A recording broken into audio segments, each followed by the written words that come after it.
नमस्कार दोस्तों, मैं विवेक माहेश्वरी आप लोगों का स्वागत करता हूं मेरे YouTube के चैनल पर। हमारे 8 वीडियोस कंप्लीट हो चुके हैं। लास्ट वीडियो में हमने जाना था झीलों के बारे में। ये जो वीडियो है ये नदियों के बारे में है। राजस्थान की जो नदियां हैं वो थोड़ा लंबा टॉपिक है। नोट्स कहीं से अरेंज करे हैं, जगह जगह से उनको सम्मिलित करके एक नोट्स बनाए हैं इसमें मैंने। तो पार्ट 1 इसका ले रहे हैं फिलहाल। पार्ट 2 भी आएगा। अगले वीडियो में हम जानेंगे पार्ट 2 के बारे में। वीडियो नंबर 9 राजस्थान के भूगोल नदियों के बारे में। तो दोस्तों ये जो वीडियो है ये सभी एग्जाम्स के लिए उतना ही महत्वपूर्ण है। ठीक है, तो आप ऐसा नहीं है कि केवल आरएस के लिए है या ग्राम सेवक के लिए। आप कोई सी भी एग्जाम की तैयारी कर रहे हैं राजस्थान की, या राजस्थान के जीके को पढ़ने में इंटरेस्टेड है, राजस्थान के भूगोल को पढ़ने में इंटरेस्टेड है, तो आप इस वीडियो को देख सकते हैं। देखने की कोई मनाही नहीं है। तो चलिए दोस्तों शुरुआत करते हैं। सबसे पहले बात करें राजस्थान की नदियों के बारे में। 3 भागों में हम बांट सकते हैं। अरब सागर की तरफ जाने वाली नदियाँ, अंतः प्रवाही नदियाँ और बंगाल की खाड़ी की नदियाँ। अरब सागर की नदियाँ कितने प्रतिशत पे फैली हुई है हमारे यहाँ पर? 17%। अंतः प्रवाही नदियाँ 60% और बंगाल की खाड़ी की नदियाँ 23%। तो राजस्थान में सबसे ज़्यादा कौन सा है? अंतः प्रवाही नदियाँ पाई जाती है। एक क्वेश्चन यहाँ से तैयार है। देश में सर्वाधिक अंतः प्रवाही नदियां राजस्थान में है, क्योंकि राजस्थान में मरुस्थल का विस्तार सर्वाधिक है। कितना है बताओ? तो कितना है? 61.11% है। देश के कुल सतही जल का राजस्थान में 1.66% है और देश के कुल भूमिगत जल का राजस्थान में 1.67% है। कभी कभी पूछ लेते हैं इसलिए यहाँ पर लिखा हुआ है। अब बात करते हैं अरब सागर की नदियां जो अरब सागर की तरफ जाती है। लूणी, माही, पश्चिमी बनास और साबरमती। ठीक है, लूणी, माही, पश्चिमी बनास और साबरमती। देखो इसमें माही नदी जो है वो खंबात की खाड़ी में जा रही है। इसके ऊपर साबरमती भी कहाँ जा रही है? खंबात की खाड़ी की तरफ। पश्चिमी बनास जो है वो लिटिल कच्छ के रण की तरफ जाकर विलीन हो जाती है और लूणी नदी भी कच्छ के रण की तरफ जाकर विलीन हो जाती है। अजमेर नाग पहाड़ से निकलती है लूणी नदी। आपके समझ में आई बात? अब हम एक एक नदी के बारे में डिस्कस करेंगे। शांति से आराम से बैठ के सुनो। जहाँ दिक्कत आए इस पेज का स्क्रीनशॉट ले लो और उसको अपने नोट्स के अंदर लगा लो, उसका प्रिंट आउट ले लो। ठीक है, लूणी नदी, इसका उद्गम कहाँ है? नाग पहाड़ी अजमेर से है। और संगम कहाँ होता है? लास्ट में मिलती कहाँ है? ये कच्छ के रण में जाके मिल जाती है। लंबाई कितनी है? कुल 496 किलोमीटर है, जिसमें राजस्थान में कितनी है? 350 किलोमीटर राजस्थान में है। ठीक है, ये डायग्राम जो बना रखा है इसके बारे में बाद में चर्चा करता हूँ। पहले इधर देख लो आप लोग, इसको ही यहाँ पर बना रखा। अपवा क्षेत्र, इसकी ट्रिक है अपना बजाज। बजाज स्कूटर जो आना बंद हो गए हैं, नए सिरे से आएंगे, वो वाला अपना बजाज। अजमेर, पाली, नागौर, बाड़मेर, जालोर और जोधपुर। लेकिन अगर क्रम पूछ लिया जाए, बहुत बार आजकल एग्जामिनर का दिमाग फिरा हुआ रहता है और आजकल ऐसे ही क्वेश्चन पूछता है वो, तो आपको आना चाहिए अजमेर, नागौर, जोधपुर, पाली, जालोर और बाड़मेर। अगर आपको नक्शा आएगा तो ये भी आसानी से भरना आ जाएगा। इसलिए पहला वीडियो और दूसरा वीडियो देखना बहुत ज़्यादा ज़रूरी है। V1 और V2 देखना बहुत ज़्यादा ज़रूरी है। तो ठीक है, ट्रिक क्या हुई? अपना बजाज। सहायक नदियाँ, ट्रिक क्या है? सूकी, बांडी, खारी जो जवाई से मिली। सूकी, बांडी, खारी जो किससे मिली? जवाई से मिली। सूकड़ी, बांडी, खारी, जोजड़ी, मीठड़ी, जवाई, सागी, मीठड़ी, लीलड़ी और गुहिया, ये सारी नदियाँ जो है इसकी क्या है? सहायक नदियाँ है। किसकी? लूणी नदी की। अब बात करें लूणी के उपनाम क्या है? सागरमती, लवणवती, आधी खारी आधी मीठी। इसका बालोतरा तक पानी मीठा होता है, बालोतरा के बाद इसका पानी खारा हो जाता है। अंतः सलीला, अंतः सलीला कालिदास ने अपनी रचनाओं में इसे कहा है। तो भैया ये रहा ऊपर नाग पहाड़, यहाँ से आपके ये कौन सी नदी निकल रही है? लूणी नदी निकल रही है सागरमती के नाम से, ये मान सकते हैं अजमेर में। ठीक है, और नागौर से जोजड़ी यहाँ पर आके मिल रही है। ठीक है, जोधपुर। अब बात करें जोधपुर के अंतर्गत, है ना, और ये सारी जो है पाली से बांडी और गुहिया नदियां आके यहाँ पर मिलती है। ठीक है, और इन सब नदियों का उद्गम ये देखो आप, इतनी सारी नदियों का कौन कौन सी? गुहिया, बांडी, मीठड़ी, लीलड़ी, सूकड़ी और जवाई। इन सब नदियों का उद्गम कहाँ से होता है? पाली से उद्गम होता है। ठीक है, और ये जाके कहाँ मिलती है? बाड़मेर में आकर लूणी से मिल जाती है। समझ में आई बात? और जालोर से उद्गम होता है सागी नदी का, और ये लूनी नदी लास्ट में कच्छ के रण में मिल जाती है। तो ये पूरा का पूरा नक्शा है। अब इसमें एक अच्छी बात यह है जो आपको यहाँ पर दिख रही होगी, ये सारी नदियाँ यहाँ से मिल रही है, लेकिन एक जोजड़ी है जो इस तरफ से मिल रही है। तो ये आपके लिए इंपॉर्टेंट फैक्ट हो गया कि जोजड़ी इधर की तरफ से मिल रही है, आगे वाली स्लाइड में आ जाएगा। रेल या नाड़ा, लूनी नदी का अपवा क्षेत्र जोधपुर जालोर में क्या कहलाता है? रेल या नाड़ा कहलाता है। रेल या नाड़ा कहाँ कहलाता है? जालोर में। कौन सी नदी का? लूनी नदी का। जोजड़ी, लूनी में दाईं ओर से मिलने वाली एकमात्र नदी, ये मैंने आपको पहले बताया था, अभी 2 मिनट पहले बताया था। जोजड़ी एकमात्र ऐसी नदी है जो दाईं ओर से मिलती है। लूनी एकमात्र सहायक नदी जिसका उद्गम अरावली से नहीं होता है। सबसे बड़ी बात, जोजड़ी ऐसी नदी है लूनी लूनी एकमात्र सहायक नदी जिसका उद्गम अरावली से नहीं होता है। बालोतरा, बाड़मेर में है बालोतरा, इससे लूनी में बाढ़ आ जाती है कभी कभी, और लूनी का पानी कैसा हो जाता है? यहाँ खारा या लवणीय हो जाता है। राजस्थान के कुल अपवाह तंत्र में लूनी का योगदान कितना है? 10.40% योगदान है। समझ में आई बात? कुल अपवाह तंत्र में लूनी का योगदान कितना है? 10.40% है। देश में मरुस्थल की सबसे लंबी नदी, मतलब मरुस्थल वाला जो इलाका है आपका 61.11% जो फैला हुआ है, उसमें सबसे लंबी नदी कौन सी है? लूनी नदी है। और पश्चिमी राजस्थान की सबसे लंबी नदी भी कौन सी है? लूनी नदी है। पश्चिमी राजस्थान में लूनी सर्वाधिक प्रदूषित नदी है, जिसका कारण रंगाई छपाई उद्योग है। आपका पाली हुआ, और इस एरिया में सबसे ज़्यादा रंगाई छपाई होती है, इस वजह से ये नदी भी कैसी है? प्रदूषित है। अब इसके ऊपर बांध परियोजनाएं जो चल रही है उसको देख लो। जसवंत सागर या पिचियाग बांध जोधपुर लूनी नदी पर, सुकड़ी नदी पर, जालोर में बांकली बांध, हेमावास बांध कहाँ पर? पाली बांडी नदी पर। जवाई बांध कहाँ पर? पाली जवाई नदी पर। जवाई बांध क्या है? मारवाड़ का अमृत सरोवर है और पश्चिमी राजस्थान का सबसे बड़ा पेयजल का स्रोत है। जवाई बांध इंपॉर्टेंट लगा लो। जवाई बांध मारवाड़ का अमृत सरोवर कहते हैं और पश्चिमी राजस्थान का सबसे बड़ा पेयजल का स्रोत है। ये थी आपकी लूनी नदी के बारे में। कहाँ से निकल रही है? नाग पहाड़ से निकल रही है।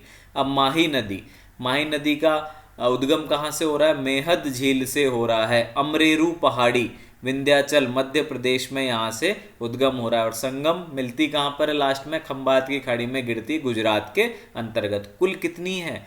576 किलोमीटर है। और राजस्थान में कितनी बहती है? 171 किलोमीटर बहती है। अपवा क्षेत्र बांसवाड़ा और डूंगरपुर है। और सहायक नदियों की ट्रिक है, ए अन्ना चारपाई में सो जा। अब अन्ना कहाँ के? साउथ के। और सोने कहाँ जा रहे हैं? चारपाई में। ए अन्ना चारपाई में सो जा। ए से एराव, अन्ना से अनास, चारपाई से चाप, में से मोरेन, सो से सोम और जा से जाखम। समझ में आई आप लोगों के बात? ये अमरेरू पहाड़ी से निकली है, ठीक है। ये आपका प्रवेश हो गया है बांसवाड़ा में। यहाँ पर माही बजाज सागर बांध भी है, आपके कागजी पिकअप डैम भी है। तो ये बहुत बार पूछ लिया जाता है कि राजस्थान में कौन से डैम माही नदी पर बने हुए हैं? माही बजाज सागर और कागजी पिकअप डैम, ठीक है।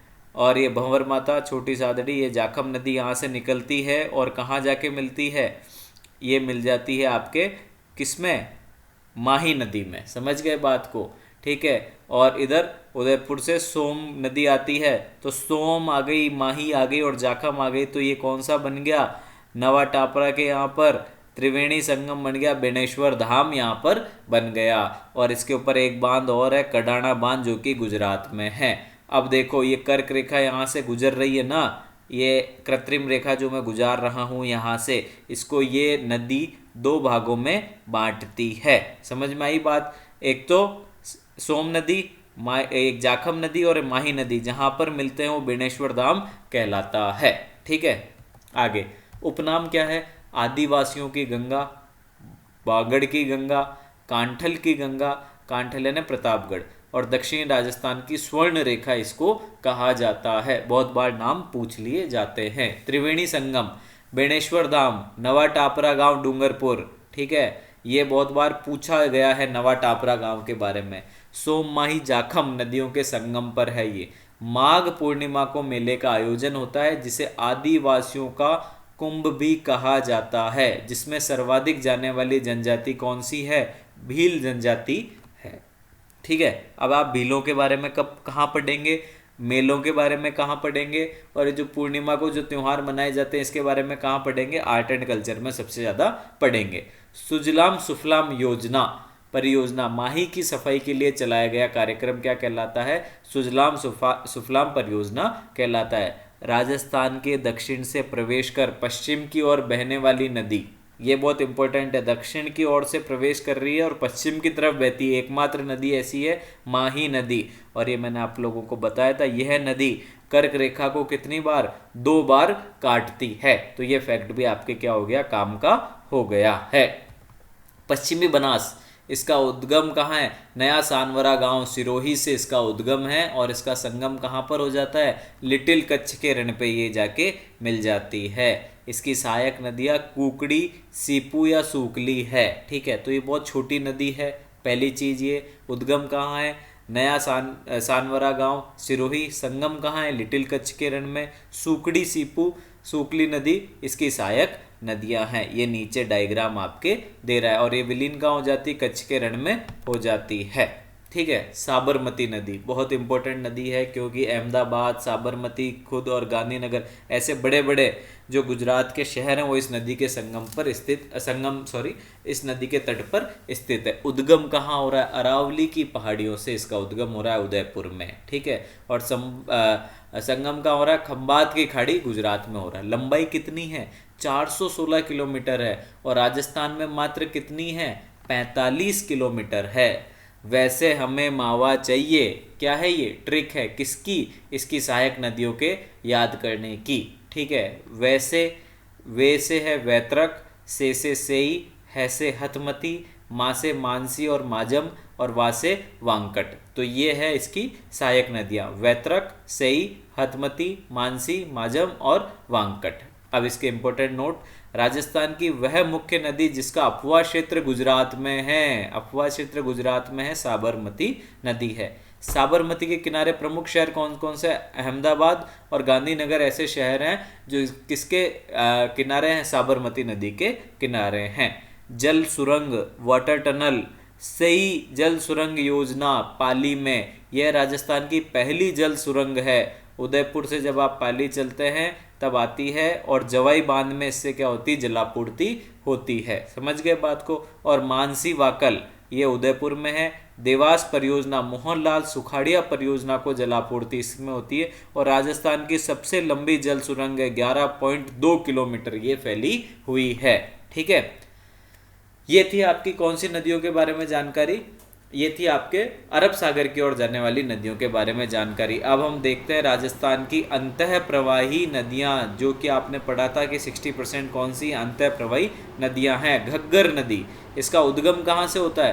कालका पहाड़ी शिवालिक हिमाचल प्रदेश से इसका क्या होता है? उद्गम होता है। और अपवा क्षेत्र क्या है? गंगानगर और हनुमानगढ़ है। उपनाम देख लो इसके, है ना? सरस्वती, और राजस्थान का शोक भी इसे कहा जाता है। मृत नदी, नट नदी, ध्वजवती नदी, ये सारे इसके क्या हैं? उपनाम है। इसका अपवा क्षेत्र क्या कहलाता है? हनुमानगढ़ की तरफ क्या कहलाता है? नाली या पाट। और पाकिस्तान में क्या कहलाता है? हकरा कहलाता है। तो ये भी इंपॉर्टेंट चीज आपके हो गई है। नाली अपवा क्षेत्र के पास पाई जाने वाली भेड़ की नस्ल को भी क्या कहते हैं? नाली कहते हैं। हिमालय से राजस्थान आने वाली एकमात्र नदी कौन सी नदी है? घग्गर नदी है। तो इंपॉर्टेंट क्या क्या हो गया इस पेज में? कालका पहाड़ी से निकलती है, शिवालिक हिमाचल प्रदेश से निकलती है। ठीक है, अपवा क्षेत्र नाली या पाट कहलाता है हनुमानगढ़ में, और हकरा कहाँ कहलाता है? पाकिस्तान में कहलाता है। और हिमालय से आने वाली राजस्थान में एकमात्र ऐसी नदी है। ठीक है, अब और पढ़ते हैं। फोर्ट अब्बास, पाकिस्तान। घग्गर में बाढ़ आने पर इसका पानी कहाँ तक आ जाता है? फोर्ट अब्बास तक जा सकता है। ठीक है, श्री राम वाड्रे और हनुमंता राय घग्गर के प्राचीन मार्ग को खोजने के लिए नियुक्त किया गया है, और देश की सबसे लंबी अंतः प्रवाही नदी घग्गर नदी है। इंपॉर्टेंट फैक्ट, देश की सबसे लंबी अंतः प्रवाही नदी कौन सी है? कौन सी है? कौन सी है? घग्गर नदी। जबकि राजस्थान की सबसे लंबी अंतःप्रवाही नदी है कांतली नदी 100 किलोमीटर जो है। राजस्थान की आ जाए तो कौन सी है, कांतली नदी, और देश की सबसे लंबी कौन सी है, घग्गर नदी है, क्योंकि ये हिमाचल प्रदेश से निकलती है इसलिए। और राजस्थान में कौन सी है, कांतली नदी, हम नीचे ही इसको पढ़ेंगे। कांतली नदी, कांतली नदी के एक फैक्ट ऊपर ही लिखा है, राजस्थान की सबसे लंबी अंतः प्रवाही नदी कौन सी है, कांतली नदी। उद्गम कहाँ से होता है, खंडेला की पहाड़ियां सीकर से इसका उद्गम होता है। तोरावाटी, कांतली के अपवा क्षेत्र को क्या कहा जाता है, तोरावाटी कहा जाता है, जिसका विस्तार सीकर एवं झुंझुनू में है। समझ गए बात को, सीकर व झुंझुनू में है। इसके किनारे किनारे आपके खेतड़ी की सभ्यता और गणेश्वर सभ्यता नीमका थाना में कांतली नदी के किनारे हुई है गणेश्वर सभ्यता, जहां से आपके वो मछली का कांटा भी देखने को आपको मिलेगा। ये सब हम पढ़ेंगे इतिहास में।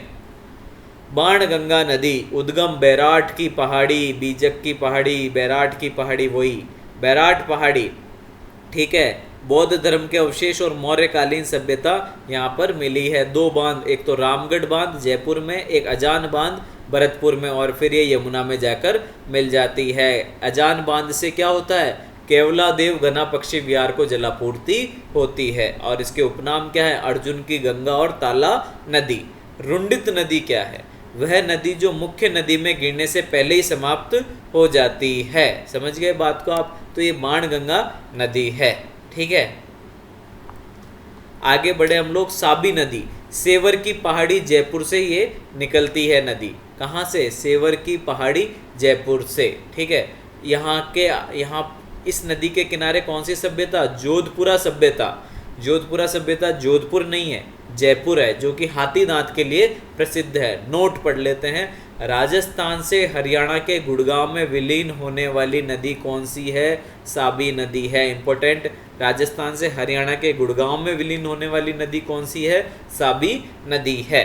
रूपारेल नदी, उद्गम कहाँ से है, उदयनाथ की पहाड़ी अलवर से इसका उद्गम है। ये देखो उदयनाथ की पहाड़ी अलवर है, यहाँ से ये नदी चलती है। मोती झील, हमने पिछले वीडियो में देखा था, N2 युक्त खाद, जिसे भरतपुर की गंगा भी कहते हैं, भरतपुर की लाइफलाइन भी कहते हैं, वहाँ ये नदी आती है। और सुजान गंगा इसको वहाँ पर कहते हैं, और लोहागढ़ यहाँ पर स्थित है। तो समझ गए, रूपारेल नदी कहाँ पर, उदयनाथ की पहाड़ी है, ठीक है।